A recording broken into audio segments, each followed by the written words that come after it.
An age-long conversation is back to the fore, and has always been the case, it has become a crucial talking point across the nation in recent days, with the federal government's directive mandating ministries, departments, and agencies, that is MDAs, to prioritize made in Nigeria goods.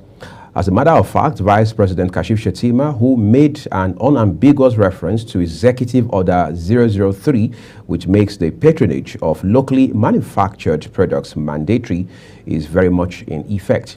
While it is noteworthy to mention that the federal government is collaborating with the Manufacturers Association of Nigeria in this regard to come up with what the presidency has called, quotes, an actionable roadmap and policy framework that would refurbish the nation's manufacturing sector, unquote, as is always the case, a number of questions abound. Is this yet another politically motivated statement? Is the Nigerian economic landscape configured for this, well, new move? Are Nigerians, government and citizens honestly ready to have this conversation? Also tonight, the country is back to the state creation dialogue. This time, however, it is essentially about the Southeast and Southwest. Let's be clear, since return to democracy in 1999, no additional state has been created in Nigeria.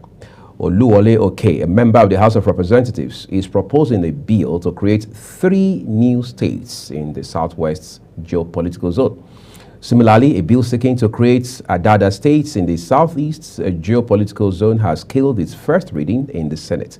The bill, which has been cited as the Constitution of the Federal Republic of Nigeria 1999 Alteration Bill 2024, was sponsored by the lawmaker representing Enugu North Senatorial District, Oke Ezea. The lawmaker says the bill seeks to amend Section 3, Subsection 1, and the first Schedule, Part 1 of the Constitution of the Federal Republic of Nigeria to allow for the creation of another state in the Southeast region. This is Global Television's live broadcasts in Nigeria's capital, Abuja. I'm Muyag Mofwebe on Big Talk. Tonight, we go big right after this short break. Be sure to stay with us.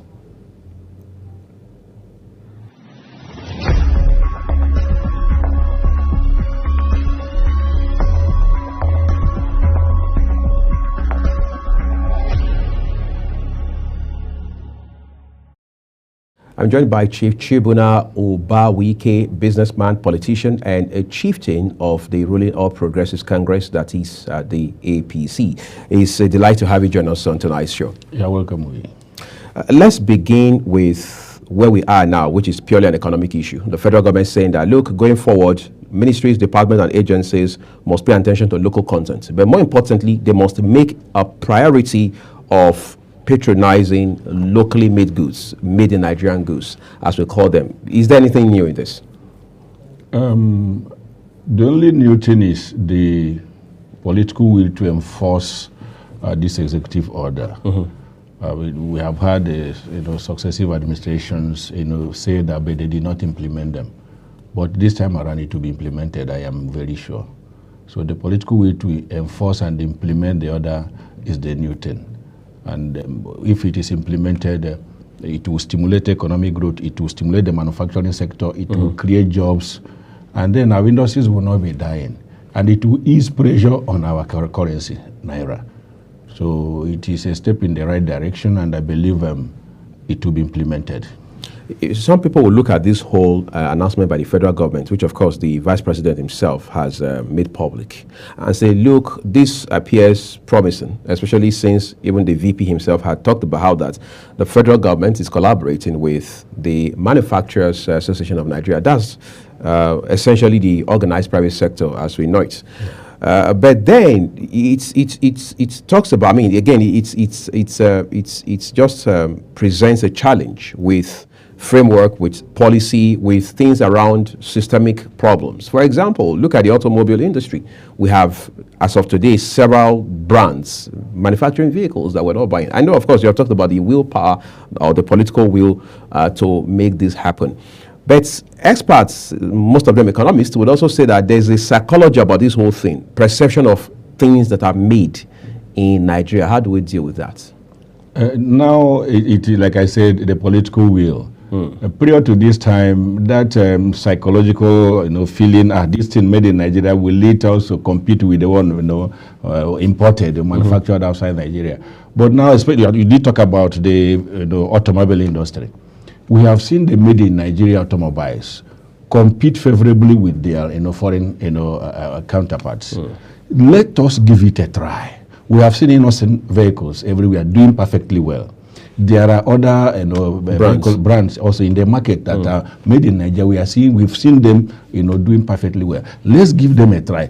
Patronize them and let us see how it goes. At a time, China shut their borders, concentrated on consuming what they produce, and when they discover that they have come of age, they can produce for local consumption and for export. They opened up and began to export, and look at how far they've gone today. So if we start it now with the new zeal and zest that the present administration has put into it, in the next couple of years, we'll see Nigerian made in Nigerian products competing favorably with their local counterparts. If the implementation of this policy is enforced to the letter. Now that you've talked about, you just said in passing, you made reference to the closure of the borders. We did that under former President Muhammadu Buhari, and of course you and I know the reactions that trailed that action. Do you think, in light of this new announcement by the federal government, we should go that path again? No.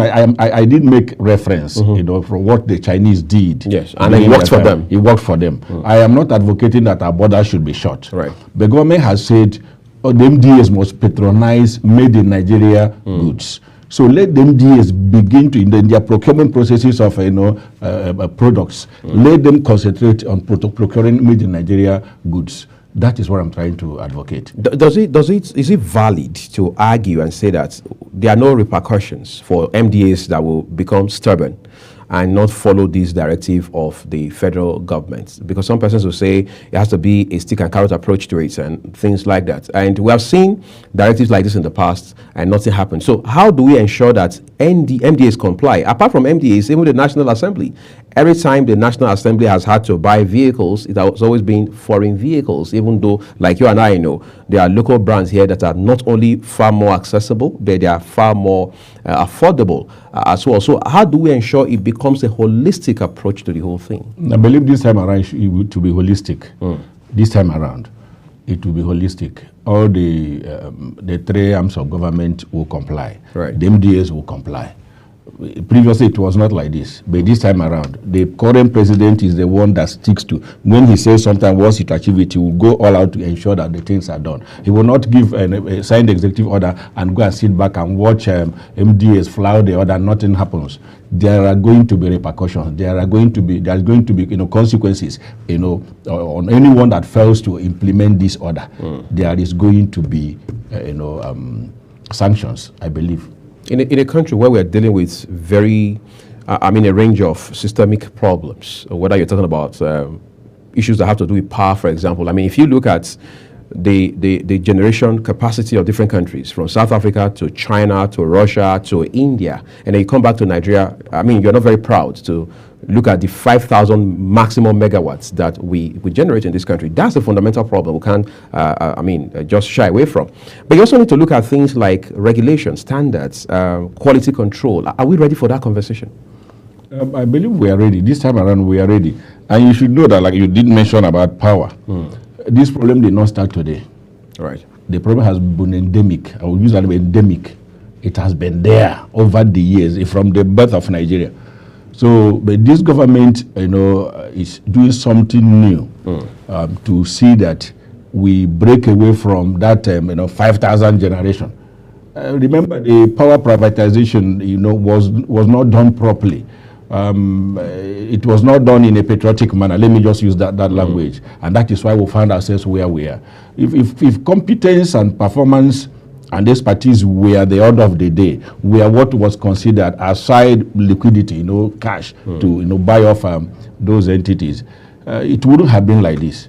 But because it was man no man, that's what I would say, and we found ourselves people that are not supposed to, be giving the government enterprise to run, to sell to them. We have seen some of them now, they failed. The banks took them over to show you that they lack the competence, expertise, and capability to run those power generation outfits. But now it's going to be different. There is investment in the generation and distribution, of the power and the lines. We have seen new investments in it. I believe with time we will break away from this 5,000 megawatts generation and increase the generation, so that at least for once Nigerians will enjoy steady power. Do you think we should reverse the privatization process? We should reapproach it a different way? Well, I am not in government, right? So if you look at all of the things that went wrong with that process, yeah, but some are performing. Mm-hmm. Some are performing. Those that are not performing, government is doing something about it. So that's all I would say. Right. but let's also look at issues around the private sector end, because the whole time since we got on this program together, we'll be talking about government and what government has to do, political will, address underlying problems, and so on and so forth.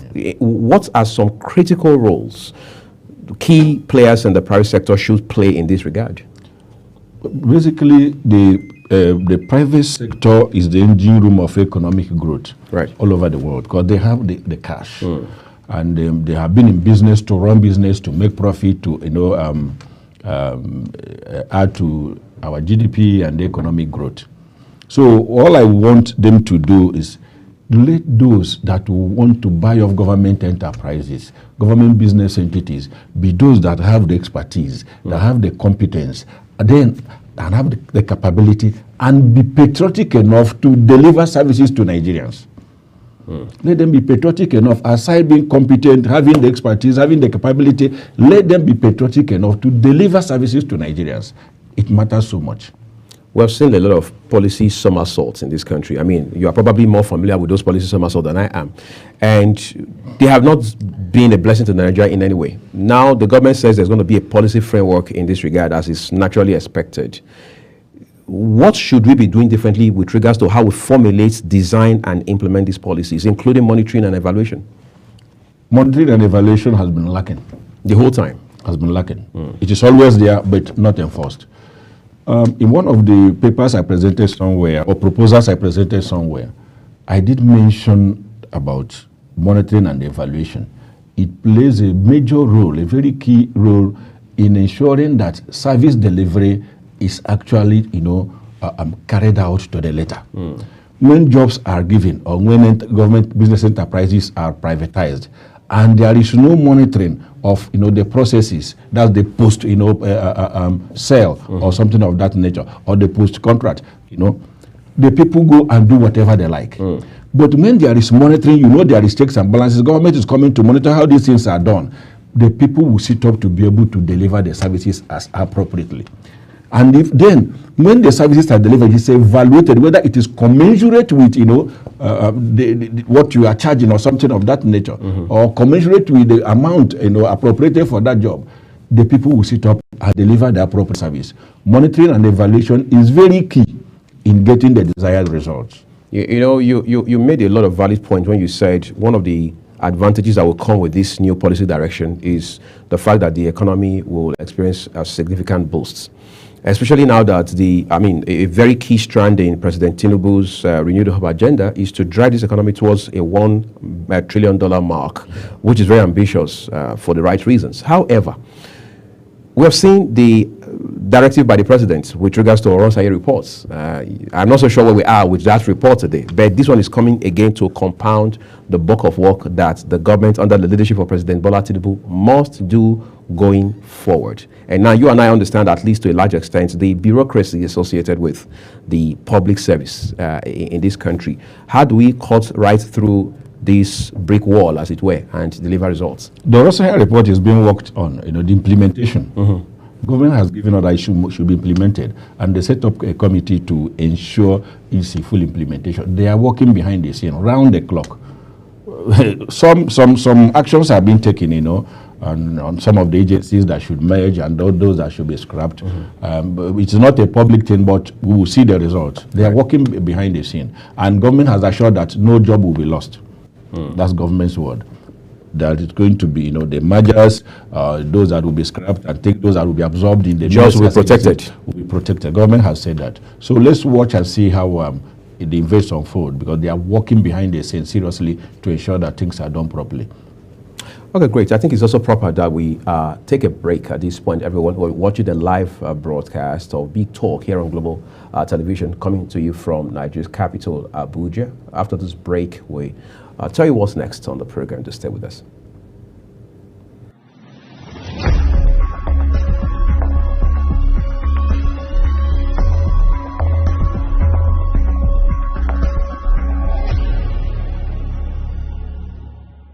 Time check. It's midday. Then it's Midday Discourse. Midday Discourse is a program that covers trending local and international news, current issues, and human-related topics. Join Samuel Odi weekdays 1 p.m. on Global Television. The discussion starts here.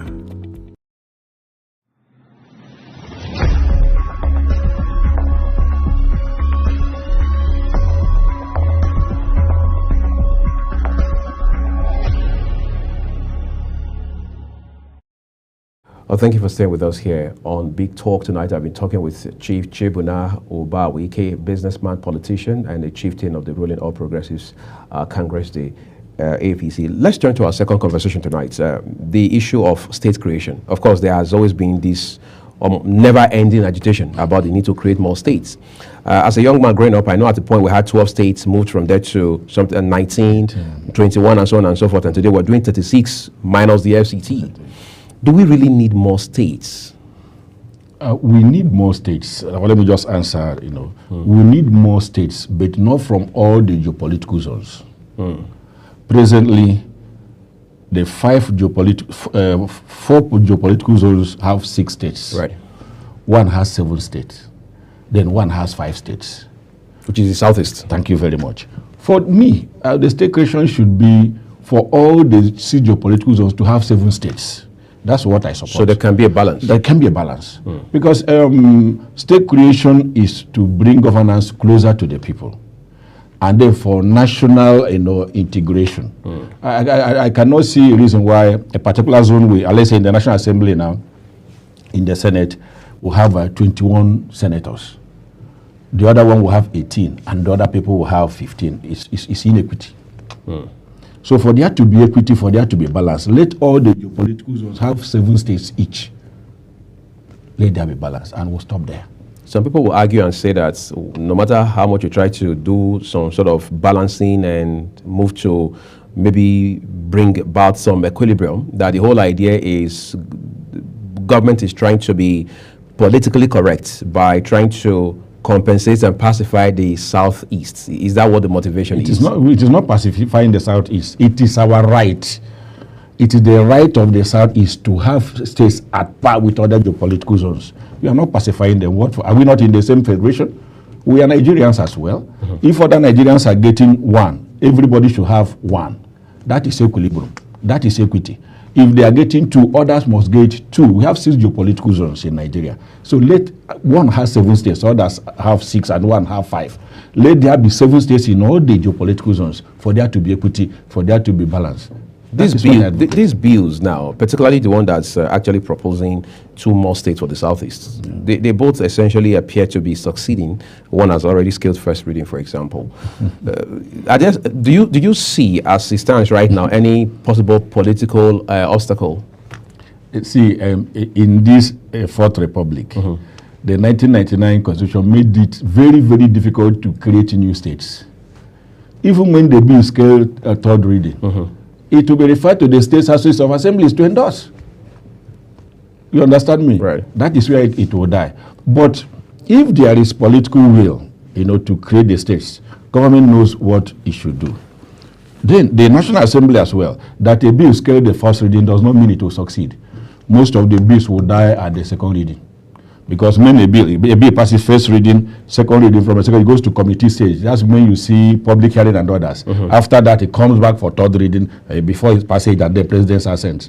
Some of the bills, when they scale first reading at the first presentation, second reading, there will be where arguments will be taken. Most of them will die. Like some from the Southeast where I come from.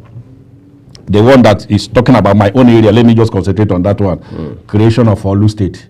That one will die at the second reading. Why will it? For the same reason. Most of the people, the areas, the sponsor of the bill, brought and housed them in that bill. There was no consultation, even with their members representing them in the House of Assembly. At the grassroots. At the grassroots, there was no consultation with the representatives of the National Assembly. There was no consultation at the grassroots, even among the political leaders. You just, mention names of towns, local governments, and lump them that from the various states in the south, you want to create a state without consultation. And the members representing most of the areas mentioned are saying, no, I was not consulted, I am not aware of this. You just did it to create a TV, paparazzi to carry me and say I'm doing well. No, that is not how it is done. Most of those bills will die at the second reading. So you're saying these bills are dead on arrival? Some of them. Some of them are dead on arrival. But if state creation will be done, there will be consultation. Before you present the bill, you consult with the constituents that will make up that new state you are proposing to be created. When you don't make consultation, you just go there and present a bill. The people will say, you cannot shave my head in my absence. For if you want to put me in this state, I must know. You understand? Leaders must be consulted, meetings will be held, and agree, okay, let's go ahead and do this. When such a thing was not done and you go ahead to do it, they will say, I'm not part of it, I'm not part of it. And when there are dissenting voices, even from those in the National Assembly, how do you think the bill will succeed? So some of those bills will die at the second reading. When you talk to people from maybe 2 generations before now, sometimes maybe 3 generations before now, they tell you that some of the problems we're dealing with as a country right now, whether social, political, or economic, came from how we created states in the past, particularly under the military, apparently. Yeah. What are some lessons we should be taking from those instances and applying to the present day reality? During the military, they do fiat and decree when they issue orders and it becomes sacrosanct. Now in a democratic setting, it is not like that. There must be negotiations, there must be consultations, and how do you feel the pulse of the people before you go ahead to do whatever, whether it is in the interest of the generality of the populace and things like that. Creating states, now you should look at how viable they will be. It will only be a state that will be created now that will only depend on federal allocation. They cannot generate, revenue internally. Like some of the states presently do not generate revenue internally to sustain their operations. They only depend on monthly allocation from the federal government. Meanwhile, virtually all the states presently are endowed naturally with natural resources that they can exploit to, fund their operations. Without depending on the federal allocation. They are not doing it. So you want to create new states, look at how economically viable they will be. That will be one of the determining factors. If they should be economically viable, they can be self-sustaining aside the constitutionally provided federal allocation.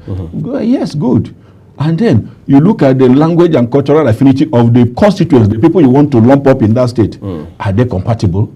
So they have to be homogeneous? Yes. You should bring people that can harmoniously live together and do things together. That will, fast track a peaceful development and, of the area, of the state. But when you bring extreme people that you bring this person, we don't agree, we don't speak the same language, we don't have the same culture, and then you lump us together, there will always be acrimony. And it will become a project that is, conceived to fail ab initio. It appears from all indications, given the trajectory we have seen over time, that this quest for state creation will never end. Because like you said, you believe there should be some level of equity in such a way that we should have 7 states across board, across all 6 geopolitical zones. If that were to happen, some people would argue and say, look, even those that already have 7 might come up tomorrow and say, no, we are too big to be 7, we should be 9 instead, and things like that. Will this ever end? Let me tell you, so I don't want to be mentioning names of a particular former states that we have created, but I know that a particular state in Nigeria has 44 local governments. Right. Another state was created out of that state. The state still maintained 44 local governments. That one created out of it had about, 34 thereabout local governments. It is inequity at play. I don't know whether you get me. So they will say that there is a state in Nigeria that has 8 local governments because of its topography. That is, if it were to be that the topography wasn't as it is, it will have more local governments. because there are some of the local government you travel in water for 3-4 hours before you assess them. You get them. You understand? So if now this one has 7, or some have 6, one has 5, let us be at par at 7-7. Then if we are to create more states, then we'll not take it off from there. But now there is inequity in the system. Let everybody have 7 states. Each political zone have 7 states. Then if we want to create further states, then everybody will know that we still have 1 or 2, as the case may be. Right. But for now, what I advocate is for each of the geopolitical zones to have 7 states, so that we'll be at par. Incidentally, as it stands today, the Nigerian Governors Forum, I mean, the body of all the governors in this country, has said that it can't pay workers, Nigerian workers, more than 57,000. Even though the Manufacturers Association is saying that they are aligned with the 62,000 naira that had already been proposed by the federal government under your party. If we were to create more states, you talked about viability a while ago. As it stands today, we know for a fact that there are states that are still struggling to pay 30,000 naira. Kogi, our neighbor, away from the FCT here, being a very typical example in this direction. Are we also thinking, or shouldn't we be thinking very critically about economic viability while we're creating these states beyond being political expediency? I did say, a while ago that the economic viability should be one of the yardsticks, for creating new states. But be that as it may, there is no state in Nigeria that is not economically viable if there is prudent management of mineral resources. They get money, they have money, and they have resources they need to tap to develop their states. There is no state today that cannot afford to pay that 52,000 or whatever, 62,000, if they are prudent in the management of the resources that they have. That is just the thing. Living flamboyant lifestyle, profligacy, engaging in a white elephant project that have no bearing on the lives of the people is what is frittering away the resources that should be plowed back to into the development of the state and its people. Incidentally, I need to bring this, just so we can broaden the conversation before we wrap up. It turns out that the two zones, the geopolitical zones that are agitating for extra states, for want of better words now, have serious issues around secession. The southwests and the southeasts. If we were to create more states to bring them to balance with the region or the zone that has 7 states, would that address those issues? Southeast is not agitating for secession. I am from Southeast. Southeast is in Nigeria and wants to remain in Nigeria. Southeast is not agitating for secession. They don't want to secede from Nigeria. No. Southeast wants to remain in Nigeria where there is equity, where there is equilibrium, where there is fairness, where there is justice. You understand me? A Nigeria that guarantees plurality, a Nigeria that guarantees egalitarianism, and a Nigeria that that is very equitable for everybody to live in. No, South is never agitated for secession. No, not to my knowledge. I am old enough. Just to top it up with some icing on the cake tonight, as I say, do you see governors, especially serving governors, again, particularly those who just came into office in 2023, becoming, as it were, a clog in the wheel of progress with regards to trying to create these states? The governors will have, a role to play, and I believe too that the zones that actually need these states by equity. Right. The governors will support the creation of new states in those zones. I believe they will not. I don't think they will constitute an impediment to the creation of yes. I hope we get to have this conversation again as things unfold. I'd like to say a big thank you to you, Chief Chibuna Obawike, businessman, politician, and chieftain of the ruling All Progressives Congress, the APC, for coming to share very valuable insights and perspectives tonight on the program. Thank you so much. And that's how big it gets tonight on Big Talk. I am Weag Mofwegwe. Top of the hour, we'll bring you News Prime. Do stay with us, everyone.